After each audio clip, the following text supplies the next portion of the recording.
consider themselves as a leader? Not necessarily. A leader may or may not have formal authority. Number two, people with leadership qualities will manage any challenge. A person who shows leadership qualities in one situation may not necessarily be able to show these qualities in another situation. So that has to be taken with a grain of salt. Number three, there are specific rules one must follow to be a quote-unquote good leader. The qualities of a leader are demonstrated from their behavior and not their position. This is very, very important. The way you are a legitimate leader comes from your behavior, not from the title that you have or the words that you say. And number four, the higher the position, the more effective the leader. Not really. The qualities of a leader are demonstrated from their behavior and not the position. Again, regardless of the position where they have, there are people with ability to influence at very low ranks, if we can use rank as a measure of position. Next, please.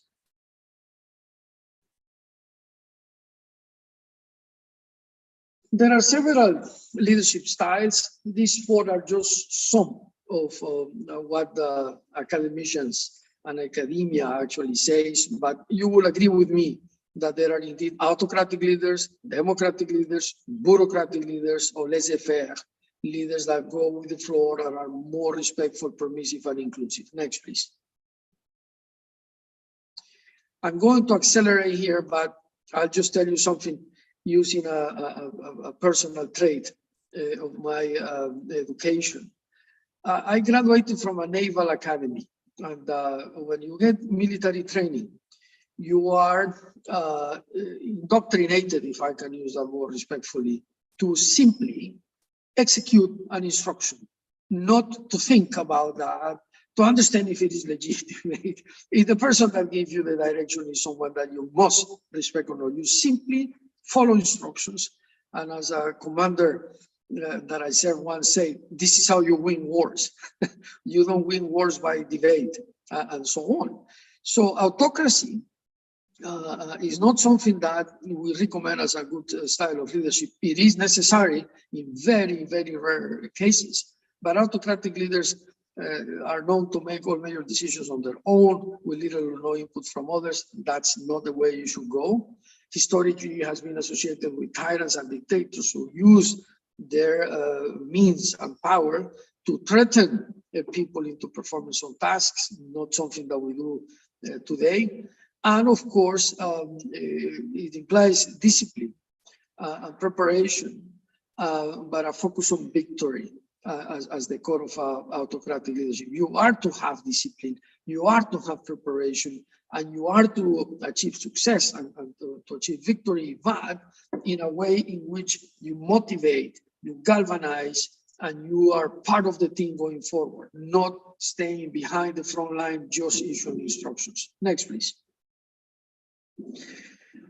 This, next, we just go to the definitions, Daniel, thank you.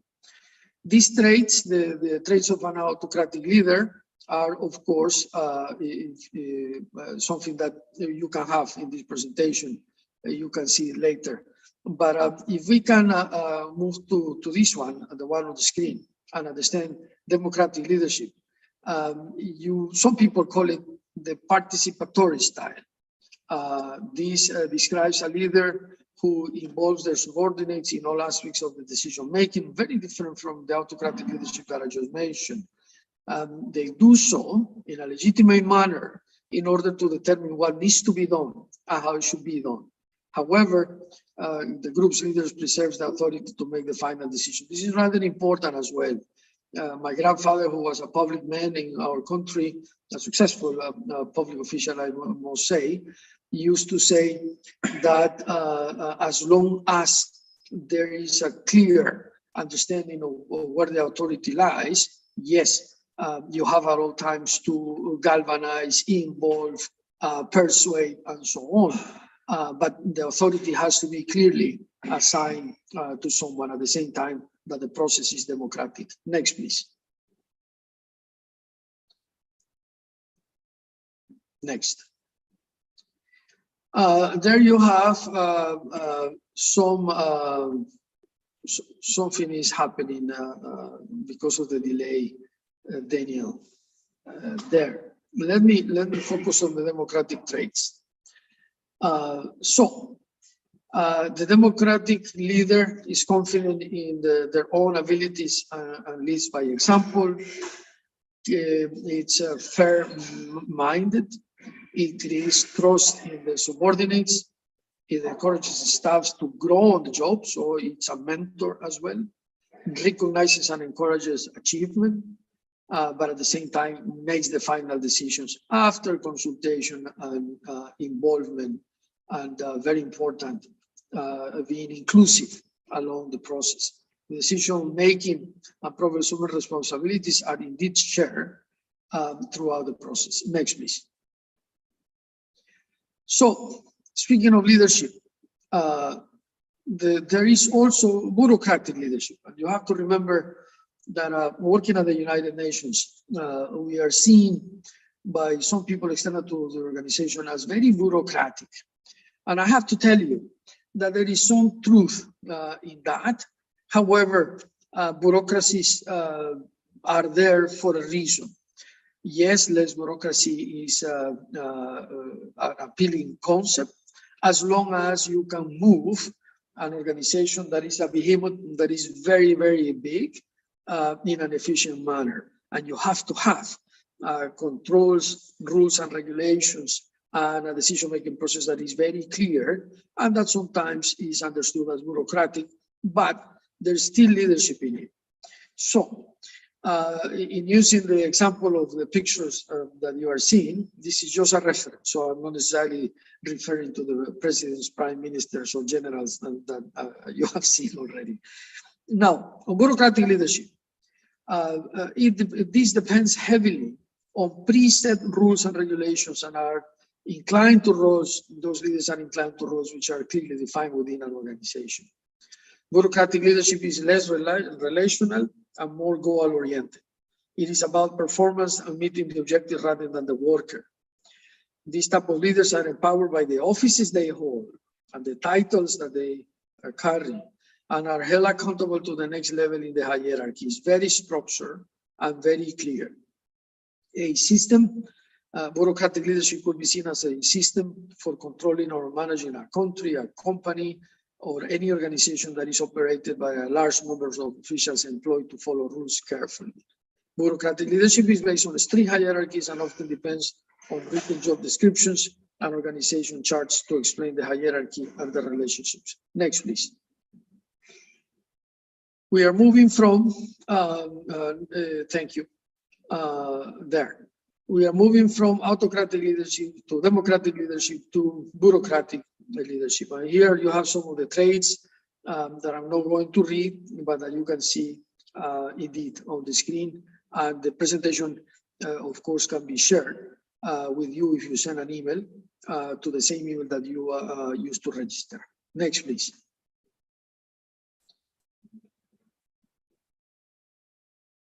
Laissez-faire leadership. It's often described as the delegative style. This self-rule style encourages individuals, groups, or teams to make decisions. In that sense, it's very inclusive. The term is derived from the French language, directly meaning let it be, leave to be. Let it pass, let it come the way it naturally comes. In essence, this leadership style is for those that delegate the decision-making to their subordinates without direction or interference. Next, please, let's go to the traits.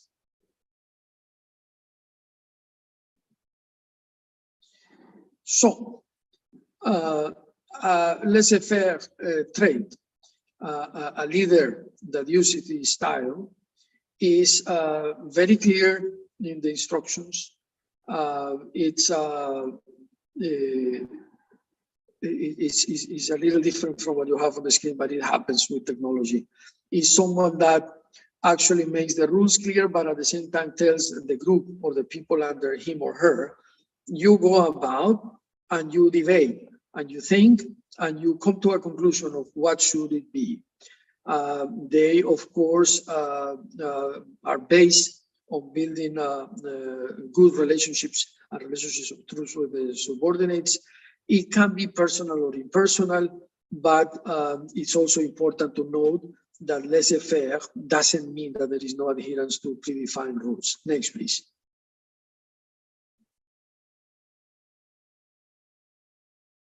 Next.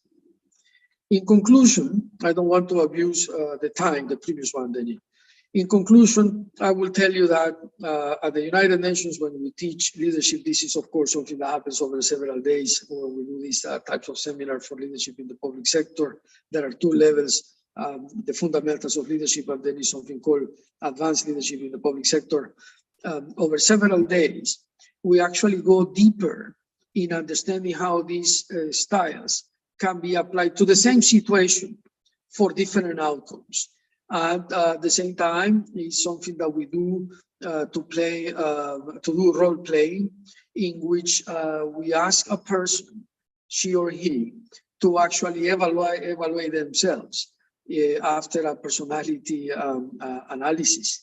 We use the 5 components of the Ocean model for personality analysis, and then we use that to analyze how it affects one's style of leadership. But at the end of the day, leadership training, when we do it at the United Nations, always have one goal in mind, which is how to do your job better, how to lead an organization to perform better for society, or in this case, from a point of view of a societal matter, especially after post-COVID, after the COVID pandemic, how to build the resilience that we need to build in this so-called post-COVID area, how to strengthen in post-crisis supply chains resilience, which is what you're going to hear next. So with that, let me stop there. Thank you very much.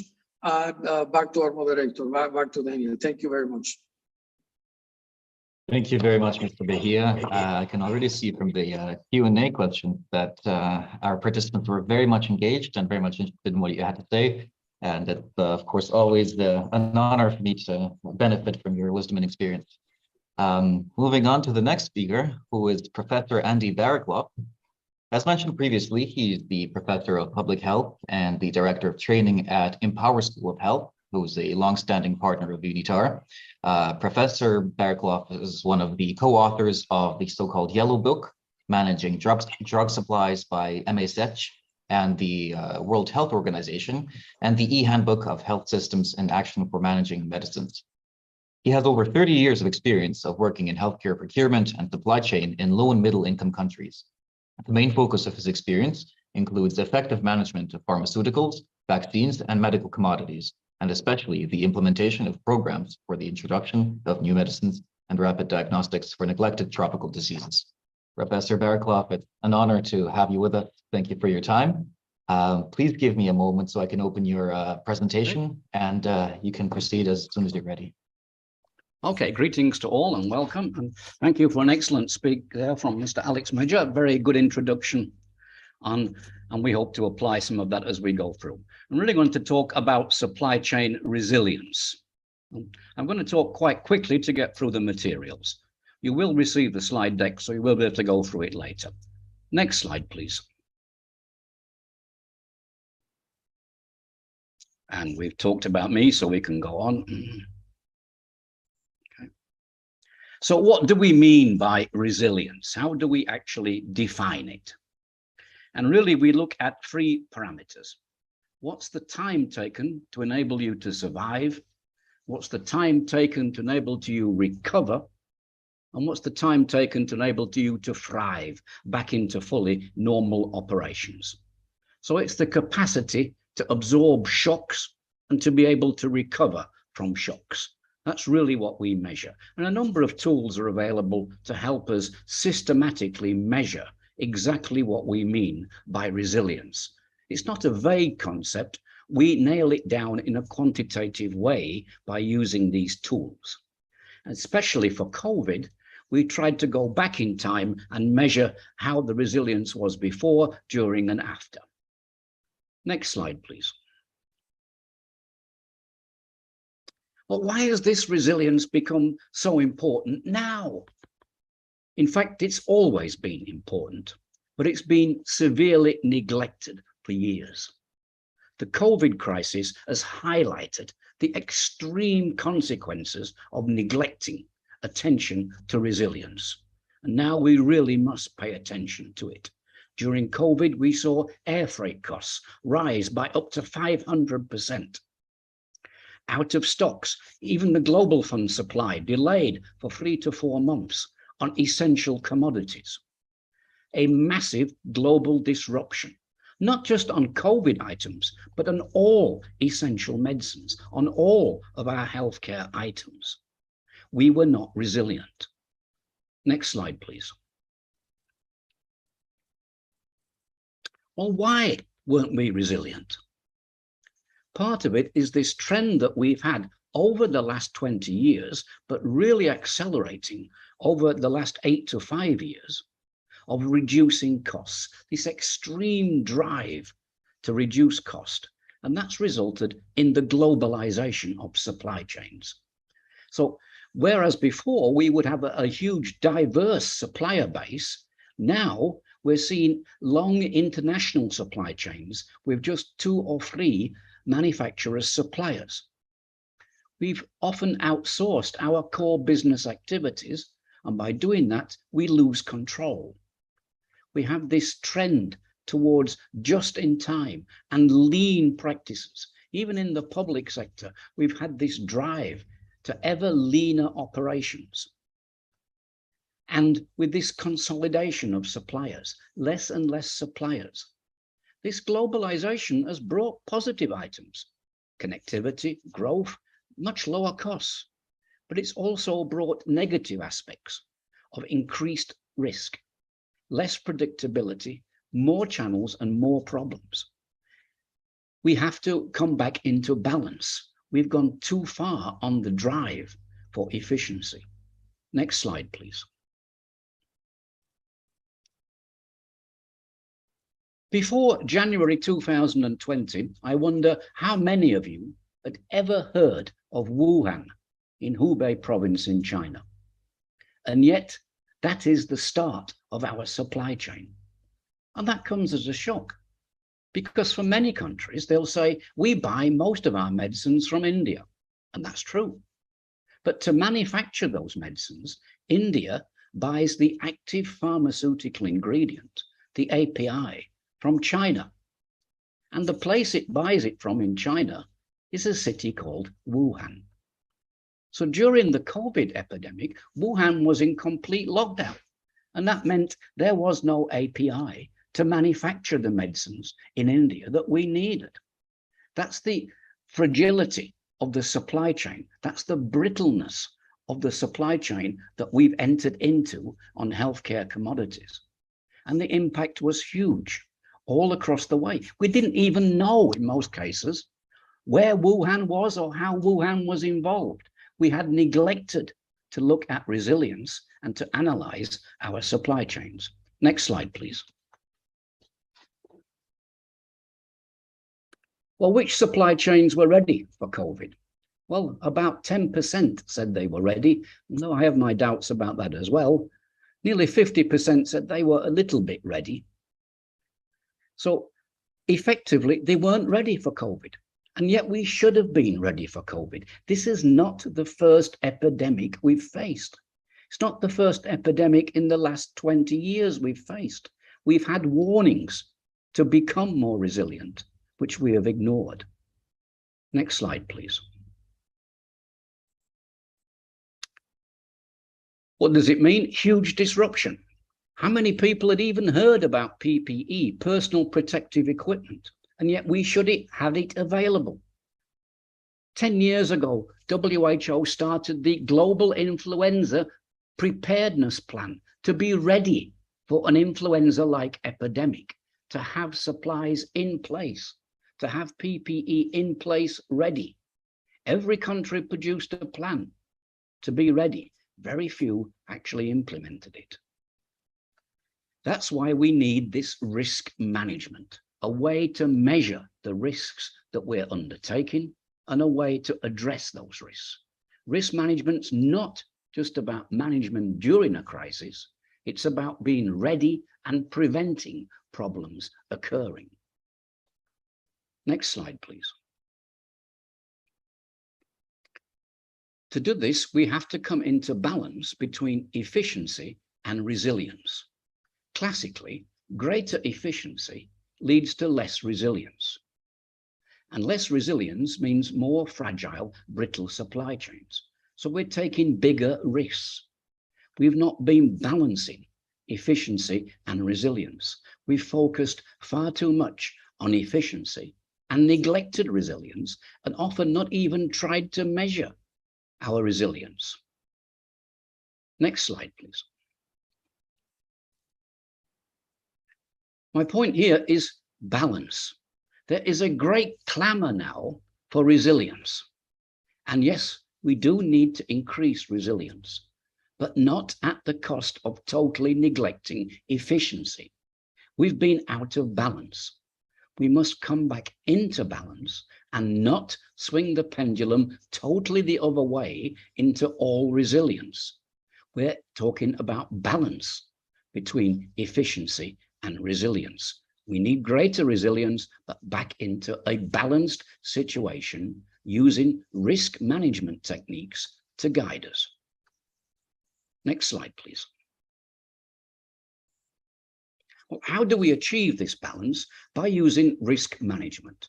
And there are excellent documents and guidelines on how we apply risk management in public health supply chains. It's a formal approach, it's a management technique, it requires leadership that we've just heard about in order to implement these techniques, in order to bring them forward.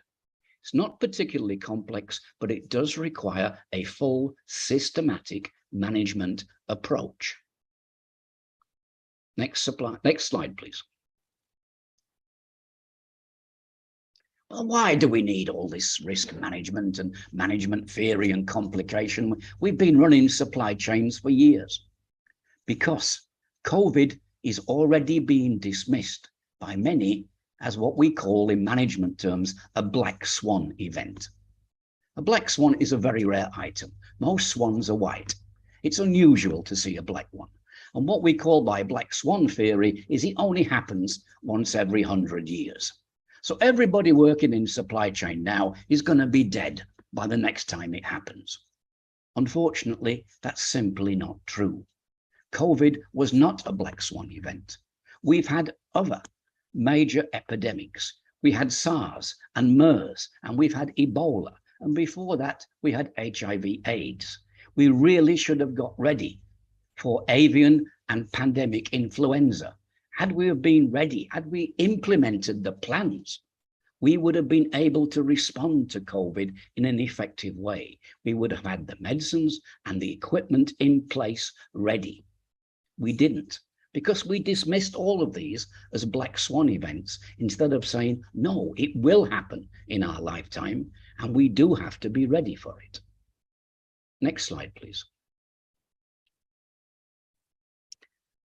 Coming back into balance means changing our fundamental approach. Classically, what we want in a supply chain is fast, cheap, and good. But we can't ever achieve that. At best, we can get 2 out of 3. If it's fast and good, it's not cheap. If it's good and cheap, it's not fast. But really, that's not what we need. What we need is agile.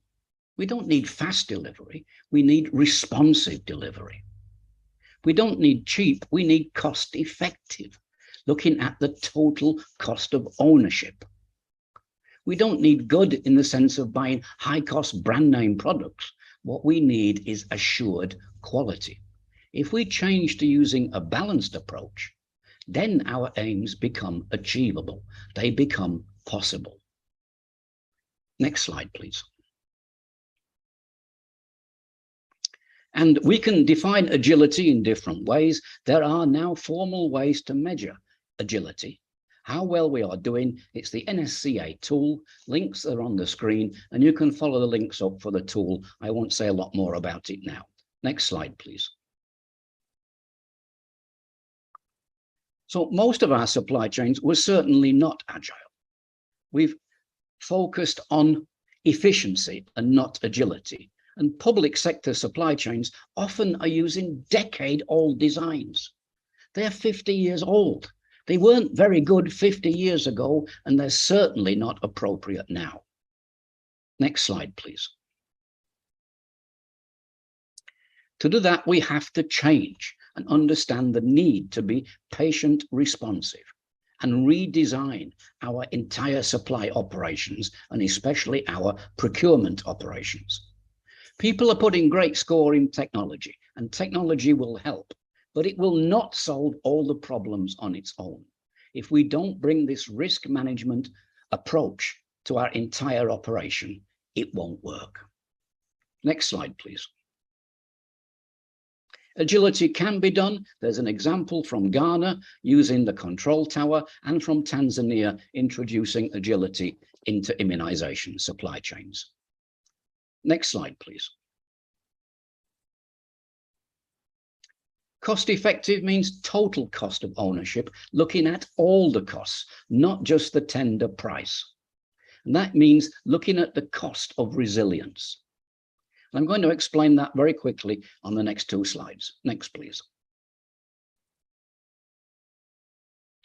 Means changing the way we do procurement and do it in a balanced way. And next slide, please.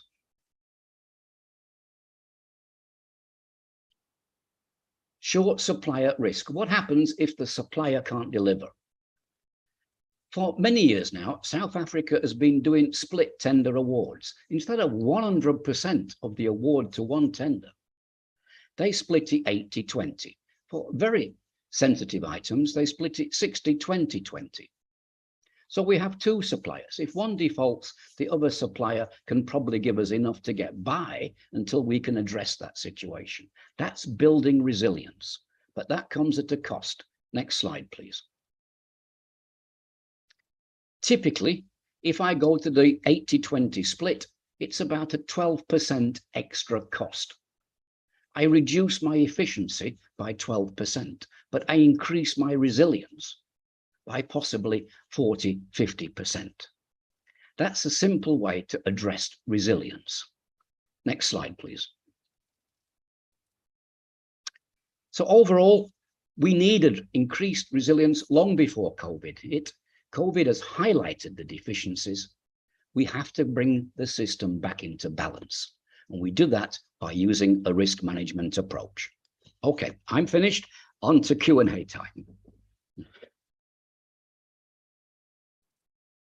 Thank you very much, Professor Barakalov, for this most informative presentation. I feel like we've all learned a lot, including myself.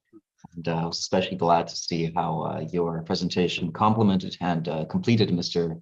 Mejia's talk. I'm now pleased to pass back the floor to Mr. Mejia, who will be presenting us with a special guest from Spain. Thank you very much, Daniel. And we wanted to all the participants following us today from several countries. Thank you again for the time you give us. We take it very seriously, and we try to put together conversations, analysis, messages that are actually relevant for all of you. You are invited, of course, to also read the presentations that we have. Professor Andy, excellent presentation, by the way. You can see information about this webinar after we finish on the Empowerment School of Health, our great strategic partner, and also on the UNITAR website. But before we finish, we wanted to give you kind of a small surprise and a good one. I am at the moment, I'm based in Geneva, Switzerland, at the Palais des Nations, but I am at the moment traveling officially for meetings in Seville, in Spain. And I have next to me, if I may show him here, the deputy mayor of the city of Malaga, now working with the United Nations as an executive on loan for UNITAR, leading one of the training centers that we have. We have 26 around the world. One of them is in Malaga. So as a former government official, Mr. Julio Andrade, to my right, now United Nations fellow, he has a very unique experience when it comes to leadership in the public sector, and also a very particular view, a privileged view of the recovery post-pandemic that his country, Spain, is going through. So with your permission, allow me to ask you very short questions for short answers before we go back to Daniel. Mr. Andrade, it's a pleasure to have you here. Welcome and thank you for accepting my invitation. Thank you, Alex, and thank you, Professor Andy, and all the participants. It's for me a pleasure. Thank you. So, can I start by asking you the first question, which is as follows. With your long experience in the public sector, more than 20 years, Mr. Andrade has been elected as a council member several times in the past in his city. He has served as the Director General of the Tourism Authority, as the Chief of Police, as the Director General for International Affairs, and then as a Deputy Mayor, as I say, until he joined the United Nations. So he understands the public sector and what is leadership. So, Mr. Andrade, can you give us a short definition of what it is for you, leadership in the public sector? Yes, of course, my pleasure. Well, I think in the public sector, and especially in the local politics, where you really are close to the people, being a good leader is understanding people needs, is trying to achieve the expectation of the citizens, because you might think about big projects, but at the very beginning, the citizen expects you to cover the needs and to have clean neighborhoods, to have security, to know that their kids can play around close to where they live, and small things, but very important things for the citizens. Excellent. Beautiful definition of leadership in the public sector. Getting to know well what is it that your stakeholders and the citizens want, and then, of course, you go about. Second question.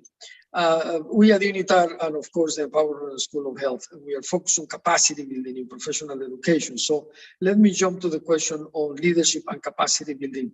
What's your opinion on the importance of capacity building to shape leadership the right way, please? Thank you. Well, I think this is really important. Is sadly to say, most of the leaders, most of the public leaders, don't really have the excellent, I would say, capacity building to manage global challenges, because we are facing global challenges, even that we need to take decisions at local level, and we would need to strengthen their capacities so they would be more resilient, given the right response to the problem. And when these problems are really important, when we are facing crisis, we really need to be well prepared. So training, capacity building, being humble and ready to learn more would give us a better leaders as a society for the new challenges coming up. Indeed, indeed. And remember, dear participants, dear friends here with us today, there is this debate that has been going on for several centuries about, is a leader born or made? We invite you to consider that regardless of the circumstances in which you were born or I was born, you can become a leader. You are already a leader, and leaders are made by the circumstances, are made through a process of enriching and professional and intellectual growth, are made through capacity building, as Mr. Andrade just said. Now, let me go to number 3 out of 4. We don't want to abuse your patience. The case of Spain and the leadership at all levels, but of course also at the political level in Spain. What will be your opinion on what is needed for the political leadership to lead this great nation into the future post-pandemic?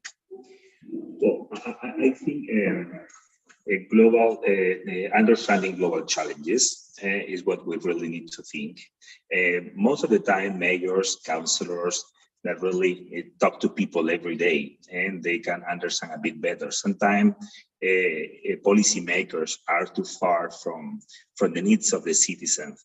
But to all of them, we really think they should understand a bit better how is the world, how we are facing these global challenges in a complex world, and how they need to understand more what is happening, how they need to learn more from experts to apply and to do it better, and how we need more dialogue, more diplomacy being working, how we need to still be in more partnership with the public and the private sector, and also taking into account the third sector and the academia. And so we all need to join forces together is the only way I think we need to do to face this post-pandemic, because some leaders are still being applying policies as it was before the crisis, and that's not going to solve our problems today. Very much so, very much so. And I thank you for being candid, because indeed leadership in the public sector is to adapt to the reality, and it would be impossible to be successful if some people, not only in the public sector, continue to apply the same old principles, decision-making and action as before the pandemic. It is a new world after all. Now, last but not least, question to Mr. Andrade, based on his long experience of leadership in the public sector. To the young people listening today, Mr. Andrade, any message or encouragement that you can give them? Of course, I think young people should have an international experience. And myself, Alex, your experience, many people, we had an international experience that opened our eyes, opened our mind, and thinking globally, acting locally, not only learning the language, is understanding how things work and how we can come back to our territory and be more efficient. But of course, I think they can also do it in the public sector. So I would like to encourage them, young people, to consider working in the public sector to serve the society. We need young leaders and leaders well prepared. So further, also, of course, they need to have their degree, learn the languages. Having an international experience is going to be very, very good, and for the societies where they're going to serve. Thank you. Thank you very much indeed. We encourage everyone listening today to consider serving in the public sector. For me, if I may tell you in a very personal comment, it is quite an honor. It's a great honor to be able to serve in the international arena, in this case at the United Nations. I think every professional, young or old, should consider how she or he can contribute to society, joining the public sector, understanding that her or his leadership traits can be put to the service of society as a whole. So that's a strong message from Mr. Andrade, which I certainly recognize and support. Consider serving as a public servant, literally, because I assure you, you will not be disappointed. And I conclude with that. I had the privilege of serving the president of a country who kept reminding his cabinet and his team the meaning of what a minister is. And he kept asking people, do you know the meaning of the word minister, the etymology of the word minister? And we did learn that we had to explain at the beginning. Minister comes from the Latin ministere. What does it mean? Servant. Servant. Whoever is in the public sector is to serve. He also used to tell us, whenever you write your resume, don't put I work for the government. You have to say I serve in the government, because you are here to serve society. And I encourage anyone that has leadership traits to use them to serve society. So with that, thank you, Mr. Andrade, indeed. And thank you, Daniel. Back to you. Thank you very much, Mr. Mejia, for this pleasant surprise with Mr. Andrade and for the inspiring speech. We can proceed with the Q&A, and the first question is actually dedicated to you, Mr. Mejia, but also to Mr. Andrade, from Mr. Luis Paulo Mascarenhas. I'm going to read the question now. Congrats for the amazing speech. Is resilience more important at high-level governance or at the subnational level? Thank you. That's a very important question. Is resilience more important at the highest level or throughout the process? And of course, the answer would be resilience is important at any level, because if you understand resilience, let me tell you the way my wife and I had 3 daughters, and once one of them came from high school and had to write an essay about resilience, and she asked me, Dad, can you tell me what is resilience beyond the things that I read in the dictionary? And I used the allegory of a tree. You remember a tree, any tree that will have some branches, any tree will have branches. if there is a strong wind, very strong wind, and the branches will bend because of the wind. Resilience is that magical force that put them back. It happens also with society. It happens with you. If life bends you back, your resilience is the ability to go back on your feet and keep going. It happens at all levels. So resilience is important from the highest levels of governments to the level of the individual. I should say the other way around. Resilience is at the most required at the level of the individual. Look at what is happening with conflict. The Ukraine war has shown the resilience of normal people, has shown the resilience of a country that is suffering dire consequences. So I will tell to all of you, dear participants, to be encouraged because of what you see around you. And indeed, resilience, when it comes to political leadership, resilience is important at every level of society. Now, Mr. Andrade, your take on resilience. Yes, I agree with Alex. Besides being a politician, a policymaker, or an official, we are individuals. And as soon as we have resilience ourselves, because we will achieve, any one of us, and we will have a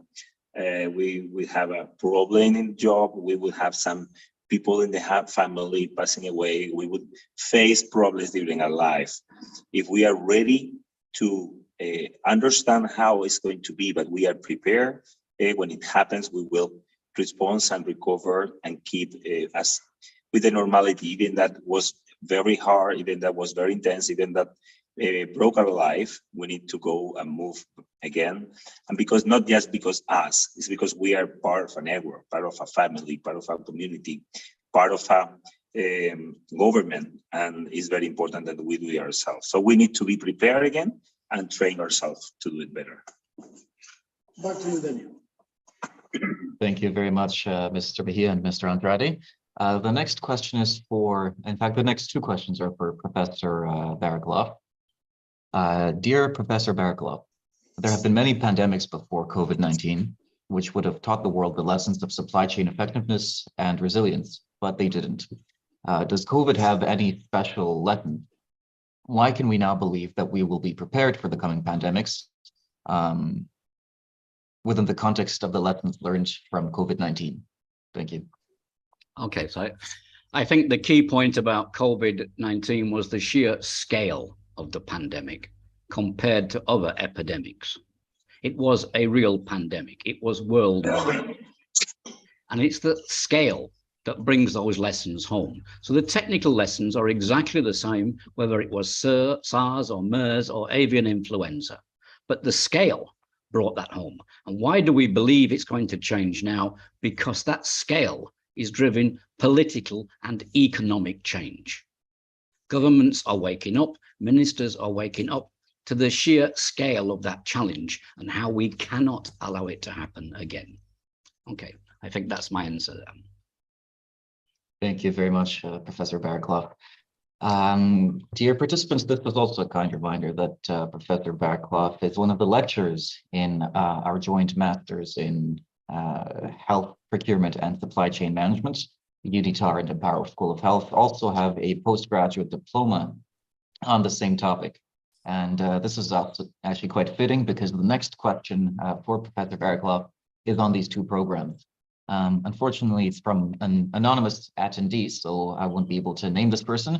But the question is whether you could simply share some more details about these two programs, Professor Baraklov. Okay, so the two main flagship programs we have are the postgraduate diploma in procurement and supply chain management of global health commodities. The master's degree builds on that and is more advanced for a 2-year course. 1-year course covers around 10 modules. It is advanced. It does take you through the basic parts, but the master's goes beyond that and particularly into management functions and addressing specialist areas like COVID, like pandemics, like humanitarian supplies, medical devices, and risk management in particular, and how to implement those. Both courses are excellent. We think they've had a really good response It's available in English and French, and we do recommend everyone go look at the website, go get details on the courses, speak to the alumni, speak to the people who've done them. Don't listen to old professors telling you how good they are. Speak to the people who've done it and see how they feel about it. Thank you very much, Professor Baraklov. At the end of the webinar, we'll be sending all the participants detailed emails with links to both programs. But of course, if you have any questions, do feel free to write to me or to any of my team members at a later stage. Well, dear friends, with this, I have the privilege of closing this webinar and thanking you for your time, for your attention, for your excellent questions. And on behalf of UNITAR, I do hope to welcome you to our master's programs and or postgraduate diploma on supply chain management and resilience. Thank you very much.